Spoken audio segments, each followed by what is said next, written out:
പിടിച്ചു നിൽക്കാനാവാത്ത Gerard Ford Iran തീരം വിട്ട് അങ്ങ് ഗ്രീസിലോട്ട് പോയിട്ടുണ്ട്. എന്തുകൊണ്ടാണ് ഗ്രീസിലോട്ട് പോയത് എന്ന് അമേരിക്കൻ സെൻട്രൽ കമാൻഡ് പറയുന്നത് അറ്റകുറ്റപ്പണികൾക്ക് വേണ്ടിയിട്ടാണ് എന്നാണ് പറഞ്ഞത്. പക്ഷേ ഇറാന്റെ IRGC പറയുന്നത് ഞങ്ങൾ വിട്ട ബോംബ് പൊട്ടി കത്തി നശിച്ചിട്ടുണ്ട് ഈ പറഞ്ഞ ജെറാർഡ് ഫോർഡ് എന്നാണ്. ഏതായാലും നമുക്ക് ഇതിന്റെ ഡീറ്റെയിൽസിലോട്ടൊന്ന് പോയി നോക്കാം.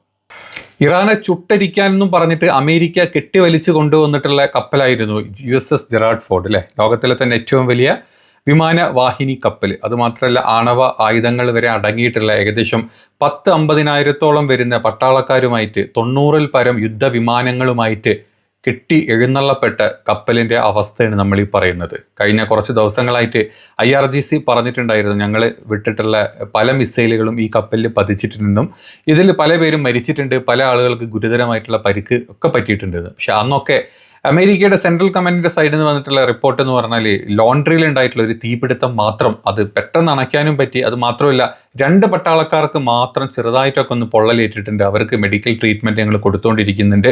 യുദ്ധത്തിന്റെ ഭാഗമാകുന്നതിൽ ഒരു പ്രശ്നങ്ങളും ഈ പറഞ്ഞ USS ജെറാർഡ് ഫോർഡിനില്ല. വളരെ വ്യക്തമായിട്ട് തന്നെ മുന്നോട്ട് കുതിക്കുകയാണെന്നായിരുന്നു സെൻട്രൽ കമാൻഡിന്റെ അന്നത്തെ റിപ്പോർട്ട്. അത് കഴിഞ്ഞപ്പോഴാണ് മറ്റൊരു വാർത്തയും കൂടി നമ്മൾ കേട്ടിട്ടുണ്ട്. അതായത് ഈ പറഞ്ഞ യുദ്ധത്തിലോട്ട് USSന്റെ മറ്റൊരു കപ്പലും കൂടെ വരുന്നുണ്ട്, USS ജോർജ് W. ബുഷ് എന്ന് പറഞ്ഞിട്ടുള്ള കപ്പലും കൂടെ വരുന്നുണ്ട് എന്നുള്ളൊരു വാർത്ത കേട്ടു. അപ്പം തന്നെ പലരും പറഞ്ഞിരുന്നു ഈ പറഞ്ഞ USS ജെറാർഡ് ഫോർഡിന് അടി കിട്ടിയിട്ടുണ്ട്, അതിന് പകരമായിട്ട് വരുന്ന കപ്പലാണ് ജോർജ് W. ബുഷ് എന്നാണ് പറഞ്ഞിരുന്നത്. അപ്പം ഇതിനെപ്പറ്റി ഇന്നത്തെ ഏറ്റവും ലേറ്റസ്റ്റ് ആയിട്ട് വന്നിട്ടുള്ള വാർത്തകളാണ് നമ്മൾ ഈ പറയുന്നത്. ഇന്നലെ രാത്രി നമ്മൾ കേട്ട ന്യൂസാണ് അലി ലാരിജാനി, കൂട്ടത്തിൽ തന്നെ ഇറാന്റെ ഇന്റലിജൻസ് ഡിപ്പാർട്ട്മെന്റ് മിനിസ്റ്ററും അതുപോലെ തന്നെ അലി ലാരിജാനിയുടെ മകനും ഒക്കെ കൊല്ലപ്പെട്ടു എന്നുള്ളത്. അതിനുശേഷം വന്നിട്ടുള്ള മറ്റൊരു ന്യൂസാണ് ഈ പറഞ്ഞ കപ്പൽ ഇതാ ഗ്രീസിലോട്ട് മാറിക്കൊണ്ടിരിക്കുന്നു. കാരണം അറ്റകുറ്റപ്പണികളാണെന്നാണ് പറഞ്ഞത്. സത്യത്തിൽ കത്തിക്കൊണ്ടിരിക്കുന്ന ഒരു കപ്പൽ അല്ലെങ്കിൽ കപ്പൽ കത്തി അമരാൻ എത്രത്തോളം സമയം എടുക്കും നമുക്ക് എല്ലാവർക്കും അറിയാം. നമ്മുടെ ഇവിടെ ഒരു ചരക്ക് കപ്പൽ കേരളത്തിൽ കത്തിയ സമയം നമ്മൾ കണ്ടിട്ടുണ്ട്, ആഴ്ചകളോളം കത്തിയിരുന്ന കപ്പലാണ്. അപ്പം USS ജെറാർഡ് ഫോർഡിന്റെ ഒരു സൈഡ് കത്തിയിട്ടുണ്ടെങ്കിൽ അത് കുറച്ച് സീരിയസ് ആണ്. അല്ലെങ്കിൽ ലോകത്തിലെ തന്നെ ഏറ്റവും വലിയ വിമാനവാഹിനി കപ്പലായിട്ടുള്ള അമേരിക്കയുടെ തന്നെ കൊമ്പന്റെ ഒരു കൊമ്പൊടിഞ്ഞ അവസ്ഥ എന്ന് പറഞ്ഞാൽ ഇതൊക്കെ തന്നെയാണ്. ഏതാണെങ്കിലും ഈ USS ജെറാർഡ് ഫോർഡ് നേരിടുന്ന വെല്ലുവിളികൾ ഭയങ്കരമായിട്ടാണെന്നാണ് പറയുന്നത്. 10 മാസമായി അറ്റകുറ്റപ്പണികൾ ഇല്ലാത്തത് കൊണ്ടാണ് കപ്പൽ ഇപ്പോൾ വലിയ പ്രതിസന്ധിയിലായിരിക്കുന്നുണ്ട് എന്നാണ് അല്ലെങ്കിൽ അമേരിക്കയുടെ സെൻട്രൽ കമാൻഡിന്റെ സൈഡിൽ നിന്ന് വന്നിട്ടുള്ള റിപ്പോർട്ടുകൾ. വലിയ തീപിടുത്തം കഴിഞ്ഞ ആഴ്ച കപ്പലിൽ ഉണ്ടായിരുന്നു. അത് ലോണ്ട്രിയിലുള്ള തീ മാത്രമല്ല, അതിൻ്റെ യഥാർത്ഥ അവസ്ഥയാണ് ഇപ്പം പുറത്തോട്ട് വരുന്നത്. കഴിഞ്ഞ ആഴ്ചയിലെ പ്രധാന അലക്ക് ശാലയിൽ ഉണ്ടായിരുന്ന തീപിടുത്തത്തിൽ അത് അണയ്ക്കാൻ 30 മണിക്കൂറിന് മേലെയാണ് ആ ഒരു ചെറിയ തീ അണയ്ക്കാൻ എടുക്കുന്നത്. അത് മിസൈൽ പൊട്ടിയിട്ടാണോ അതല്ലെങ്കിൽ ലോണ്ട്രി കത്തിയിട്ടാണോ എന്നുള്ളത് നിങ്ങൾ തീരുമാനിച്ചോ. ഇനി അതിൻ്റെ വെന്റിലേഷൻ ഡക്റ്റുകളിലൂടെ തീ പടർന്നു പിടിച്ചതിനുള്ള 60ഓളം നാവികരുടെ കിടപ്പ് മുറികൾ തന്നെ കത്തിപ്പോയി. അതായത് 600ഓളം നാവികരുടെ കിടപ്പ് മുറികൾ കത്തിപ്പോയി. ഇവരിപ്പം തറയിലും അവിടുത്തെ മേശപ്പുറത്തുമാണ് കിടക്കുന്നത് എന്നാണ് കപ്പലിലെ റിപ്പോർട്ടുകൾ പുറത്തോട്ട് വരുന്നത്.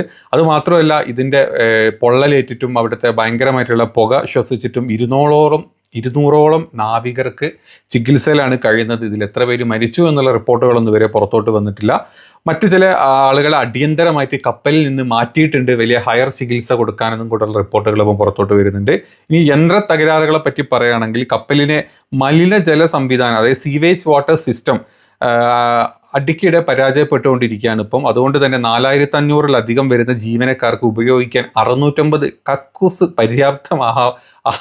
ആവുന്നില്ല. അതുകൊണ്ട് തന്നെ പലർക്കും തൂറാൻ മുട്ടിക്കഴിഞ്ഞാൽ തൂറാൻ പോലും പറ്റാത്ത അവസ്ഥയിലാണ് ഈ കപ്പലുള്ളത്. എല്ലാവരും അങ്ങ് കടലിലോട്ട് തൂറയിടുന്ന അവസ്ഥയാണ് USS പട്ടാളക്കാരുടെ അവസ്ഥ. ഈ കപ്പലിലുള്ള അവസ്ഥകളെ പറ്റിയാണ് ഇപ്പം പറയുന്നത്. ഇനി അറ്റകുറ്റപ്പണികൾക്കായിട്ട് കപ്പൽ പൂർണ്ണമായി പ്രവർത്തന സജ്ജമാക്കണം എന്ന് പെൻറ്റഗണിൻ്റെ സൈഡിൽ നിന്ന് അവകാശം വന്നിട്ടുണ്ട്. താൽക്കാലികമായിട്ട് ഈ പറഞ്ഞ പണികൾക്ക് വേണ്ടിയിട്ട് ഞങ്ങൾ ഗ്രീസിലെ സൗദ ബെയിലേക്ക് ഞങ്ങൾ നീങ്ങുകയാണ് എന്നാണ് കപ്പലിൽ ഇപ്പം പുതുതായിട്ട് വന്നിട്ടുള്ള റിപ്പോർട്ടുകൾ. നമുക്ക് ചിന്തിച്ചാൽ മതി. അതായത് നിങ്ങൾ ആലോചിച്ച് നോക്കണം, 30 മണിക്കൂറിലേറെ ഒരു ദിവസം മൊത്തം കപ്പലിരുന്ന് കത്തി അത് അണയ്ക്കാൻ തന്നെ 30 മണിക്കൂറിൻ്റെ മേലെടുത്തു. അതിൽ 600ഓളം ആളുകളുടെ അല്ലെങ്കിൽ പട്ടാളക്കാരുടെ വാസസ്ഥലം അല്ലെങ്കിൽ അവരുടെ റൂമുകൾ മൊത്തം കത്തി നശിച്ചിട്ടുണ്ട്. പിന്നെ 650 കക്കൂസുകളോളം കത്തി നശിച്ചിട്ടുണ്ട്. അവിടെയുള്ള പട്ടാളക്കാർക്ക് 4500ഓളം പട്ടാളക്കാർക്ക് യൂസ് ചെയ്യാനുള്ള കക്കൂസുകളൊക്കെ പണി പാളിയിരിക്കുക എന്നാണ് പറയുന്നത്.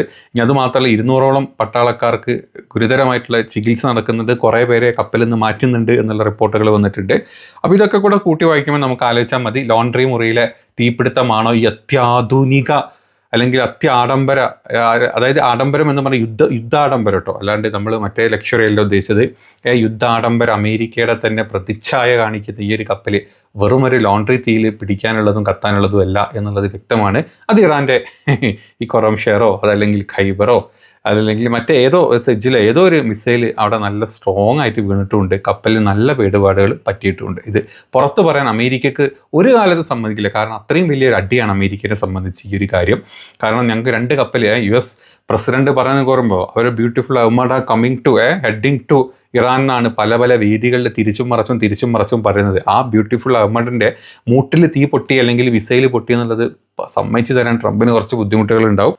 ഇനി മറ്റു ചില കാര്യങ്ങൾ ഇതിൻ്റെ കൂടെ കൂട്ടിച്ചേർക്കാനുണ്ട്. അതായത് ഈ ഇറാൻ്റെ മിസൈലുകളും ഡ്രോണുകളും വരുന്ന പരിധിയിൽ നിന്ന് മാറ്റി നിർത്തുന്നതിനായിട്ട് USS ജെറാർഡ് ഫോർഡ് അല്ലെങ്കിൽ USS എബ്രഹാം ലിങ്കൻ എന്നീ കപ്പലുകൾ ഇറാൻ്റെ തീരത്ത് നിന്ന് ഒരുപാട് ദൂരത്തോട്ട് ഓൾറെഡി മാറ്റി വെച്ചിട്ടുണ്ടായിരുന്നു. ഇവരുടെ, അതായത് എന്നാണോ ഈ വാർത്ത വന്നത്, എന്നാണോ ഇറാൻ്റെ മിസൈൽ അവിടെ പോയി പൊട്ടിയത് എന്നുള്ള വാർത്ത വന്നതിനെ പിറ്റേന്ന് തന്നെ നമ്മൾ കണ്ടിരുന്നു. ഈ പറഞ്ഞ USS ജെറാർഡ് ഫോർഡും USS എബ്രഹാം ലിങ്കനും ഇറാൻ്റെ മിസൈൽ പരിധി നിന്നൊക്കെ മാറ്റിയിട്ട് ഒരുപാട് ദൂരത്തോട്ട് മാറ്റി നിർത്തി എന്നുള്ളൊരു വാർത്ത നമ്മൾ കണ്ടിരുന്നു.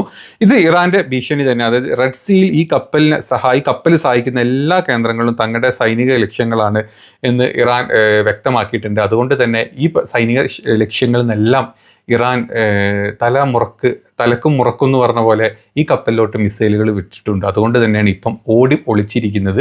നമ്മുടെ USS എബ്രഹാം ലിങ്കൻ്റെ കാര്യം എടുത്ത് പറഞ്ഞാൽ ഇത് തന്നെയാണ് അവസ്ഥ. ഒരുപാട് ദൂരത്തോട്ട് അല്ലെങ്കിൽ ഇറാൻ്റെ ഒരു 2500 കിലോമീറ്റർ അപ്പുറത്തോട്ട് മാറ്റി നിർത്തുന്ന ഒരു അവസ്ഥ ഉണ്ടായിട്ടുണ്ട്. അതിപ്പോഴും അവിടെ ഉണ്ട് എന്ന് പറയുന്നുണ്ട്. ഇനി അവിടെ ഏതൊക്കെ ബോംബ് പൊട്ടിയെന്നുള്ളത് അറിയില്ല. ഏതാണെങ്കിലും ഈ കപ്പൽ വെട്ടി വലിച്ച് കൊണ്ടുപോയിട്ടുണ്ട് അങ്ങ് ഗ്രീസിലോട്ട് അറ്റകുറ്റപ്പണികൾക്ക് എന്നുള്ള പേരിൽ. ഇനി ജോർജ് W. ബുഷ് ഓൾറെഡി എത്തിയിട്ടുണ്ടെന്ന് പറയുന്നുണ്ട്. കാരണം ഇത് വീണിട്ടെങ്കിൽ അടുത്ത ഒരു ബാക്കപ്പിന് അടുത്ത കപ്പൽ വേണമല്ലോ. കാരണം ഡെയിലി എന്ന് പറഞ്ഞ പോലെ ഇറാൻ ഇങ്ങനെ വിട്ടുകൊണ്ടിരിക്കുകയാണ്. സപ്പോർട്ടിന് മെഷീനുകളും സപ്പോർട്ടിന് യുദ്ധ വിമാനങ്ങളും സപ്പോർട്ടിന് മറ്റ് മിസൈലുകളൊക്കെ ആയിട്ടാണ് ഈ കപ്പൽ പുറപ്പെട്ട് ഇപ്പം എത്തിയിട്ടുള്ളത്. അപ്പം സത്യത്തിൽ പറഞ്ഞു കഴിഞ്ഞാൽ ഇറാൻ അടിക്കുന്ന അടി എന്ന് പറഞ്ഞു കഴിഞ്ഞാൽ അമേരിക്കയ്ക്ക് ചിന്തിക്കാൻ കൂടെ പറ്റാത്ത അടിയാണ്. അത് ഇസ്രായേലിലും കൊടുക്കുന്നുണ്ട്, അമേരിക്കയുടെ ബേസുകളിലും കൊടുക്കുന്നുണ്ട്, അമേരിക്കയുടെ കപ്പലുകളിലും കൊടുക്കുന്നുണ്ട്. ഇനി ഇറാൻ ഇതൊക്കെ പറയുന്ന സമയത്ത് ഞങ്ങളുടെ ഡ്രോണുകളും മിസൈലുകളും ആണ് പതിച്ചത് എന്ന് പറയുന്ന സമയത്ത് അമേരിക്കയുടെ സെൻട്രൽ കമാൻഡ് പറയുന്നത് ഇത് കംപ്ലീറ്റ്ലി നിഷേധിക്കുകയാണ്. വാഷിങ്ടൻ്റെ സൈഡിൽ നിന്ന് നിഷേധിക്കുകയാണ് വന്നത്. കപ്പലിന് നേരെ അപകടമായ രീതിയിൽ ഒരു ബോട്ട് ഇങ്ങോട്ട് വന്നിരുന്നു. അത് ഞങ്ങൾ USSൻ്റെ ഒരു ഹെലികോപ്റ്റർ വെച്ചിട്ട് ഞങ്ങൾ അതിനെ മിസൈലിട്ട് തകർത്തിട്ടുണ്ട്. പക്ഷേ ഞങ്ങളുടെ മേലോട്ടൊന്നും എത്തിയിട്ടില്ല, ഞങ്ങൾ അടുത്തോട്ടൊന്നും എത്തിയിട്ടില്ല.